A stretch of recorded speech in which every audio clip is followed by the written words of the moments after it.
Quý vị đang theo dõi chương trình Khéo Dùng Tiền của Đài Lưỡi Đài Sài Gòn TV. Chúng tôi đang nói chuyện với ông luật sư J.J. Kim về vấn đề labor law và overtime.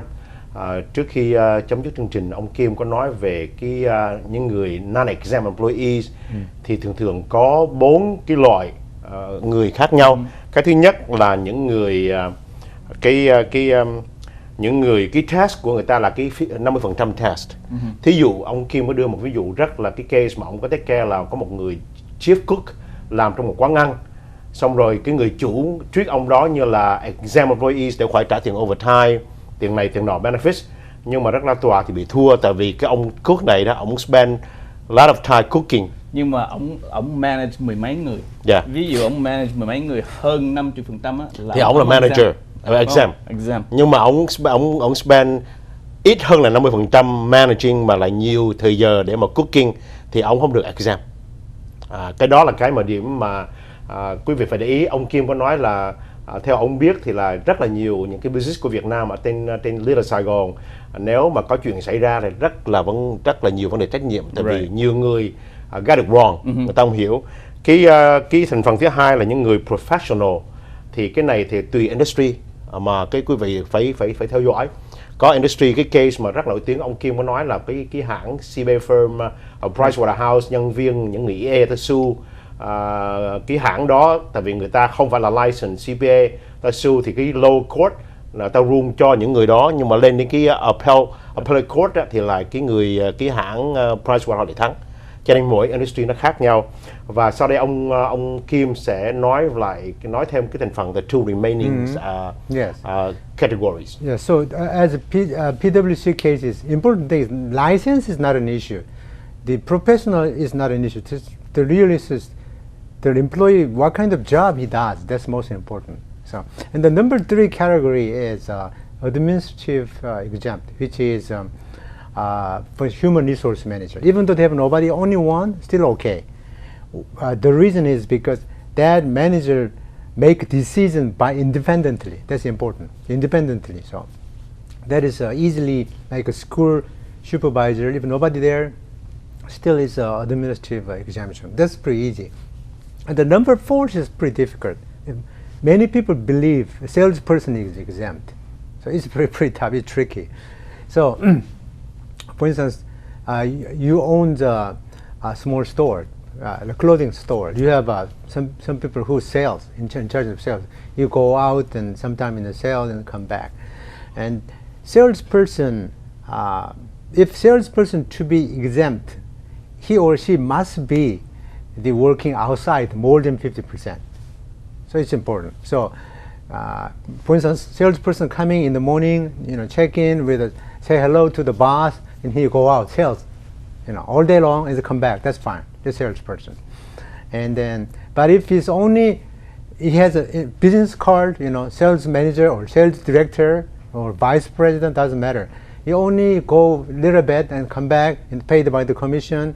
But he's sitting his office all day long pretty much, but he only go sometime to go to Little Saigon to sell some stationery, and then come back doing telephone call.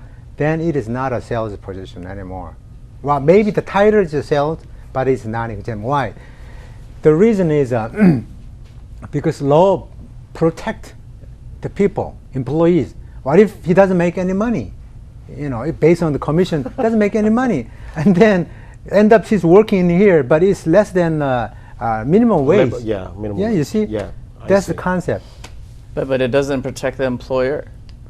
The law is basically protect the employee. So let me ask you, as an employer, which I am, I have salesperson too that goes outside, does sale, and they do come in. I also have specialized employees, like you mentioned, they're escrow officers.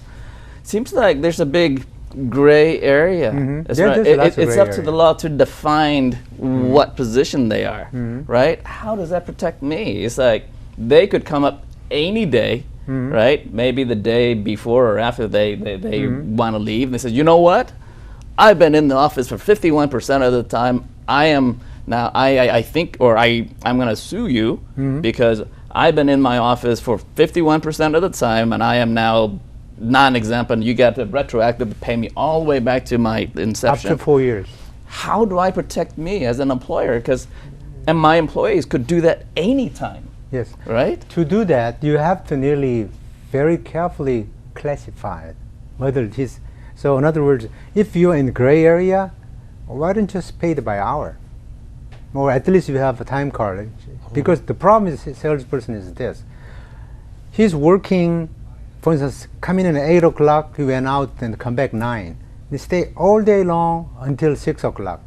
Now here, maybe he's come back, we have some dinner with somebody, and then go home and come back. So in other words, he has been working more than 10 hours or 11 hours a day. Okay, but he stay more in office hour than time in outside. Then it might be a problem. So in other words, you have to nearly control the his job or her job. Work schedule. Yes, work so you're schedule. saying when in doubt, pay by the hour. Pay it by hour and then keep track of time. Of the time. Ông Kim có nói là hai cái thành phần còn lại là những người administrator, là những người thư ký hoặc là những người làm về vấn đề human resource, những người mà ta thinking, người ta suy nghĩ một cách independently đó, là những người đó là exempt employees. Đúng rồi. Cái thành phần mà thứ 4 mà khó khăn nhất đó là những người làm sales.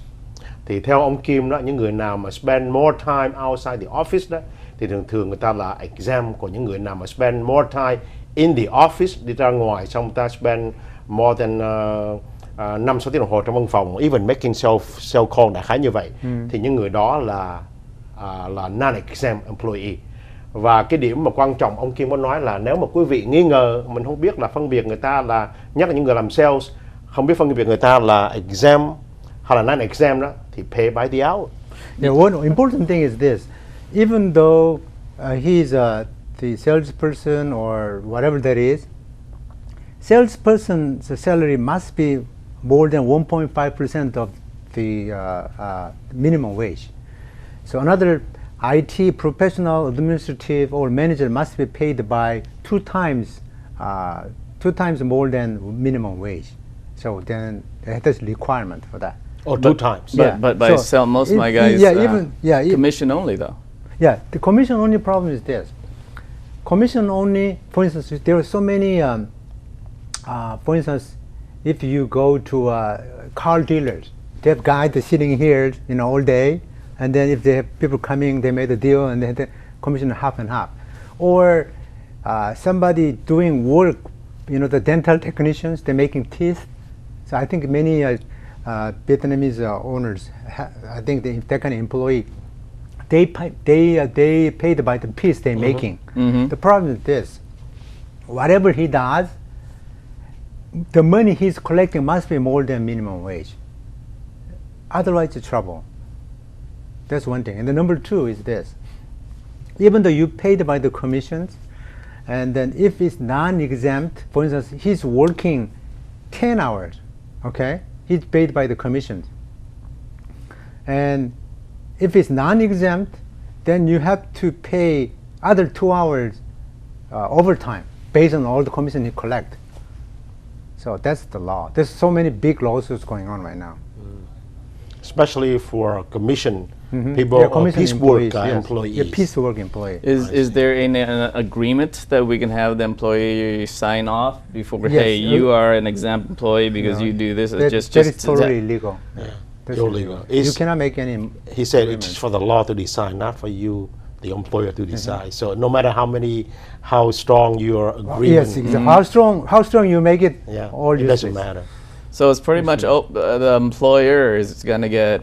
Right now the truck driver in the port, they bring their own car. It's so-called independent contractor. Now everybody is classified as employee, so they pay the big money, class actions. Just Uber as well. Uber is get into law regarding is Uber an actual employee of Uber, or they're just independent contractor when they start driving. So there's big issue like that. I think the small business in the Vietnamese community, I think the commission employee has to be careful, or piecework employee has to be, if it's most likely non-exempt, right? Then they have to working at 8 hour, and then they have to pay. So in other words, they pay. One thing they can do is they pay less money, but employee receives same amount of money, but they could actually categorize. You pay 8 hours, this much commission, and 2 hours, this much commission. Make the writing like legally matching to the money for his receiving. This, you know, wisely you can do that, but you don't have to pay more. But you have to organize, actually reconstruct the, you know, pay slip structures. Yeah. Ông Kim có nói một điểm rất là quan trọng là, again, chúng tôi cũng xin lặp lại là cái vấn đề mà giữa cái agreement giữa nhân viên với chủ nhân nó không quan trọng, tại vì it's for the law to decide. Anh Tom có nói là nếu trường hợp mà chúng tôi làm một cái agreement với nhân viên, và nhất là những người làm sales đó, người ta, nhân viên đồng ý là sẽ là non-exempt, xin lỗi là exempt employee, thì như vậy nó có hợp lý hay không? Thì ông Kim có nói là cái đó không có hợp lý, không hợp pháp. Tại vì có cho dầu cái agreement giữa nhân viên và chủ nhân nó có mạnh đến độ nào đi nữa, it's against the law. Any more questions? No, I think thank you for giving us all these valuable information. As we said, 20 minutes, goes very fast. So we might have to ask you to come back and talk about some other issues that are like family leave, overtime. Yeah, a lot of time. Much issues. Especially in the field of labor law that you practice. So, chúng tôi xin cảm ơn quý vị đã theo dõi chương trình Khéo Dùng Tiền của Đài Lữ Đoàn Sài Gòn TV. Chúng tôi xin hẹn gặp lại quý vị trong chương trình kỳ tới. Xin mời anh Tom. Yeah, xin chào quý vị. Tôi Tom Nguyen. Thank you very much. Mr. Kim. Oh, thank you very much for listening. And then this is very important area for both employer and employee to understand what law is, and which will protect their employees' business. So, no surprise. Thank you so much, and Thank you, we JJ. hope to see you again on this show. Very soon. Xin chào tạm biệt quý vị.